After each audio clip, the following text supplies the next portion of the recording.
Hello, my name is Madison, and today I'm going to be presenting to you virtual reality, technology, and gaming as a media cocoon. So what exactly is a media cocoon? Media cocoons are microplaces created through privately controlled structures that appropriate public space for an individual's personal use. Cocoons are tools that are used to fill the in-between time that people experience when they are moving through places in which they aren't fully interested in engaging. Cocoons give people the opportunity to become fulfilled in an activity that takes away their need to interact with the people and spaces around them. So what are some straightforward examples of media cocoons for more context? An author escaping into their computer while at the local cafe, or a student stuck on his cell phone during a class lecture, and a dancer riding the subway home while listening to music on her headset. These are all examples of media cocoons seen in different environments where the individual is immersed in an activity that ultimately takes away the need for them to interact with the people or spaces around them. Now that we have a good understanding of what a media cocoon is, let's break into our main topic today: virtual reality gaming and technology as its own media cocoon. But first, let's begin with some background. What exactly is virtual reality technology and gaming? Virtual reality, also called VR, consists of computer-generated simulations or environments that can be interacted with in a physical way through the use of sensor-equipped objects like helmets, gloves, and controllers. Virtual environments possess different levels of immersion. This includes desktop VR and fish tank VR, which are systems that use basic monitors to display games or virtual research material. Immersive systems are the highest level of virtual reality systems because they allow their users to be completely immersed in the environment through enhanced audio systems along with haptic and sensory interfaces. Fully immersive virtual reality technology aims to completely involve the user in a computer-generated world, to give the impression they have stepped inside another world, although it's synthetic. One excellent example of a fully immersive VR system is the Catwalk C2 Plus system, which includes a fully physical 360-degree environment for full body movement, as well as full audio and visual feedback features. So what else is VR technology used for? Virtual reality is not just used for the ultimate gaming experience. It's also used in major fields such as medicine and the sciences. Let's look at some examples together. Doctors and medical students can use VR technology to practice endosurgery, which includes minimally invasive procedures such as on the eyes. This allows them to practice and train for operations without harming any real physical patient. Flight simulations were originally used for only military training until the late 1950s, when trainees began using radio and light-based indoor simulators, which was considered to be the safest and most effective way to learn how to navigate an aircraft. Today, flight simulators are still used but are fully digitized with a 360-degree electronic control system, along with audio and visual feedback systems to train pilots and military personnel. In total, virtual reality technologies have had a major cultural impact on society and education for nearly 6 decades, which has influenced companies and creators to continue advancing upon the limits of these technologies. I can't help but question, is VR technology addictive, and do these technologies pose any threat to our society? Virtual technologies do cause reactions in the brain. Like all blue light electronic screens, an addictive quality is presented, which is commonly seen in young teens with high rates of phone usage.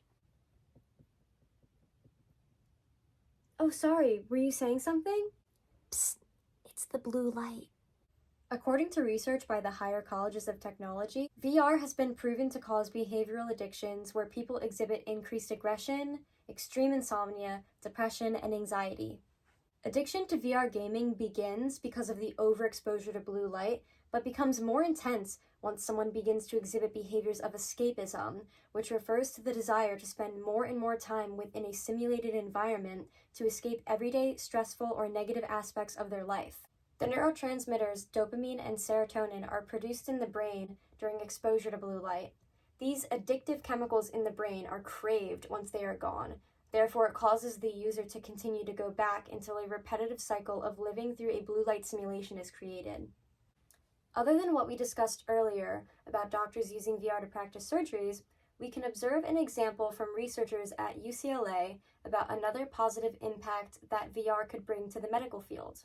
The neurophysicists at UCLA have discovered that space mapping neurons in the brain react differently to virtual reality environments as opposed to real-world environments. It is theorized that in the future, VR technology could be used to help restore individuals' memory.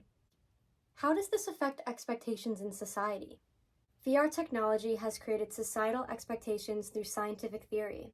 Many people have supported the demand for increased virtual reality technologies with the expectation that theories could become true in the future.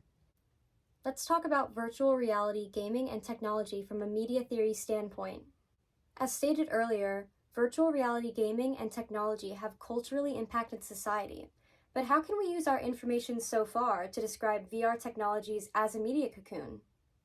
Researchers Mazurk and Gorvatz from the University of Vienna define reality and virtual environments as interchangeable computer communities as of 1999.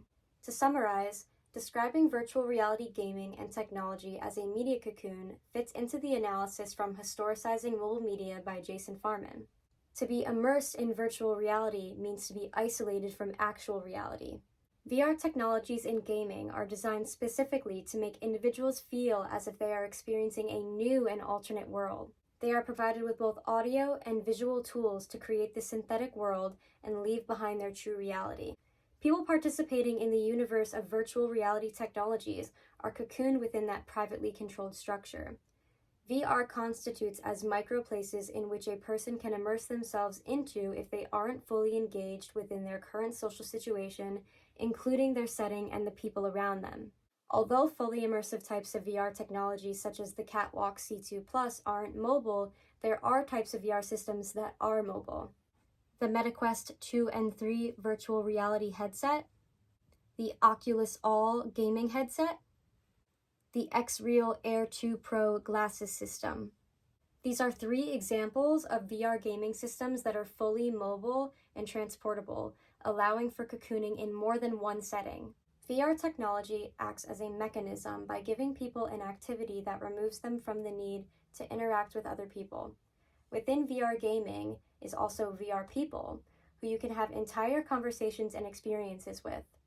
Even through examples where VR is used for training purposes, a trainee pilot is required to immerse themselves within the technology to learn and become cocooned through learning. Educational, scientific, and leisure gaming uses of VR technology all possess aspects of being media cocoons through temporary, private, spatial isolation, the purpose of filling in-between time where someone is disengaged in their reality and removing the need for a person's current social interactions. The next time you find yourself using virtual reality technology, think to yourself, this is a media cocoon. Thank you to the studies conducted at the Institute of Computer Graphics at Vienna University, Sage Journal's New Media and Society, and the Reconstruction of Space and Time for providing me with the integral information required to fulfill this lightning talk. Thank you for your time.